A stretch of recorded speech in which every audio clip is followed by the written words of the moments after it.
భోగాపురం అంతర్జాతీయ ఎయిర్పోర్ట్ ఘనత మాజీ సీఎం వైఎస్ జగన్తే అన్నారు మాజీ మంత్రి గుడివాడ అమర్నాథ్.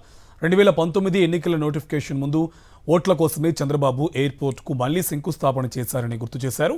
ఎయిర్పోర్ట్కు 2700 ఎకరాల భూమి అవసరమైతే కనీసం 250 ఎకరాలను కూడా చంద్రబాబు సమీకరించలేకపోయారన్నారు. ఎయిర్పోర్ట్కి కావాల్సిన 2700 ఎకరాల భూమిని వైఎస్ జగన్ సేకరించడంతో పాటు బాధితుల పరిహారం కోసం 1100 కోట్లు కేటాయించారంటున్న గుడివాడ అమర్నాథ్తో మా correspondent Naidu face to face. మాజీ ముఖ్యమంత్రి వైఎస్ జగన్మోహన్ రెడ్డి శంకుస్థాపన చేసిన భోగాపురం అంతర్జాతీయ విమానాశ్రయంలో రేపు తొలి ఫ్లైట్ ల్యాండ్ కానుంది. అయితే ఈ క్రెడిట్ని కూడా చంద్రబాబు నాయుడు తన ఖాతాలో వేసుకునే ప్రయత్నం చేస్తున్నారు. అసలు భోగాపురం ఎయిర్పోర్ట్లో ఎప్పుడు తొలి ఫ్లైట్ ల్యాండ్ కావాలని గత ప్రభుత్వం నిర్ణయం తీసుకుంది, అందుకు అనుగుణంగా ఏ విధంగా పనులు ప్రారంభించారు, భూసేకరణ సేకరణ ఏ విధంగా చేపట్టారనే విషయాలు మనతో మాట్లాడడానికి అప్పటి మంత్రి గుడివాడ అమర్నాథ్ గారు ఉన్నారు. సార్ చెప్పండి సార్, ఇప్పుడు ఈ తొలి ఫ్లైట్ ల్యాండ్ అవబోతుంది రేపు, ఈ క్రెడిట్ని కూడా తెలుగుదేశం పార్టీ నాయకులు తమ ఖాతాలో వేసుకునే ప్రయత్నం చేస్తారు. గత 2 సంవత్సరాలుగా చంద్రబాబు నాయుడు గారు ప్రభుత్వం చేస్తుంది అది.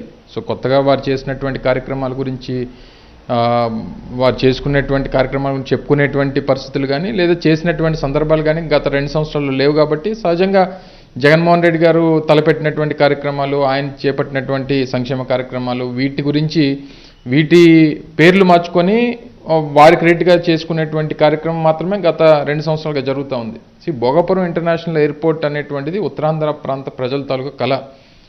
ముఖ్యంగా రాష్ట్ర విభజన జరిగిన తర్వాత కూడా అతిపెద్ద విమానాశ్రయం విశాఖ వేదికగా విశాఖ పరిసర ప్రాంతాల్లో ఉంటే తద్వారా ఈ రాష్ట్రానికి మంచి జరుగుతుందన్నటువంటి ఉద్దేశంతో ఎప్పటి నుంచో ఈ ప్రాంత ప్రజల తాలూకు కళ. సో దాన్ని సాకారం చేసినటువంటి జగన్మోహన్ రెడ్డి గారికి డెఫినెట్గా ఈ ప్రాంత ప్రజలు ఎప్పుడు కూడా గుర్తుపెట్టుకుంటారు. రెండోది ఏంటంటే 2700 ఎకరాలు ఈ విమానాశ్రయం కోసం సేకరించాం. సహజంగా ఏం చేస్తాం మనం అంటే జగన్మోహన్ రెడ్డి గారు ఏదన్నా ఒక కార్యక్రమం తలపెట్టినప్పుడు ఏం చేస్తారంటే దానికి సంబంధించినటువంటి భూమి కానీ లేదా దానికి సంబంధించినటువంటి లీగల్ ఇష్యూస్ని అధిగమించడం కానీ దానికి కావాల్సినటువంటి ఫైనాన్షియల్ క్లోజర్స్ పూర్తయితే తప్ప ఏ రోజు శంకుస్థాపన చేసినటువంటి సందర్భాలు లేవు. ఇది కూడా చంద్రబాబు నాయుడు గారు ఏం చేశారు, 2019 ఫిబ్రవరి 14వ తారీఖున అంటే మార్చి 10 నోటిఫికేషన్ వచ్చింది, ఎన్నికల నోటిఫికేషన్ 2019లో.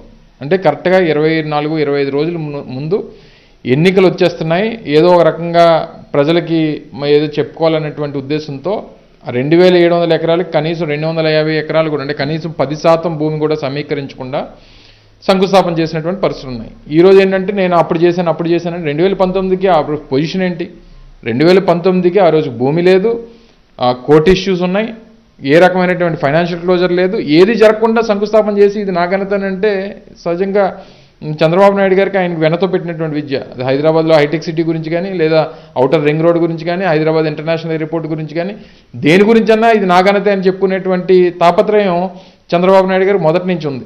దీనికి ఒక దాదాపు 450 నుంచి 500 కోట్ల రూపాయలు జగన్మోహన్ రెడ్డి గారు ఖర్చు పెట్టి మళ్ళీ ల్యాండ్ ఎక్విజిషన్కి ఒక 500 కోట్ల రూపాయలు ఖర్చు పెట్టి రమారమి దాదాపు 1000 నుంచి 1100 కోట్ల రూపాయలు ఖర్చు పెట్టి వీటన్నిటిని కూడా సేకరించి కాంపౌండ్ వాల్ నిర్మాణం చేసి దీన్ని తీసుకొని వచ్చి ఏదైతే ప్రాజెక్ట్ పార్ట్నర్ అయినటువంటి జిఎంఆర్ గారికి దీని అంతటిని కూడా హ్యాండ్ ఓవర్ చేసినటువంటి ఘనత జగన్మోహన్ రెడ్డి గారు. భోగాపురం అంతర్జాతీయ ఎయిర్పోర్ట్ ఘనత మాజీ ముఖ్యమంత్రి వైఎస్ జగన్మోహన్ రెడ్డికే దక్కుతుందని, ఆ క్రెడిట్ ఎప్పటికీ కూడా ఉత్తరాంధ్ర ప్రజల మనసుల్లో జగన్మోహన్ రెడ్డికి ఉండిపోతుందని మాజీ మంత్రి గుడివాడ అమర్నాథ్ చెప్తున్నారు.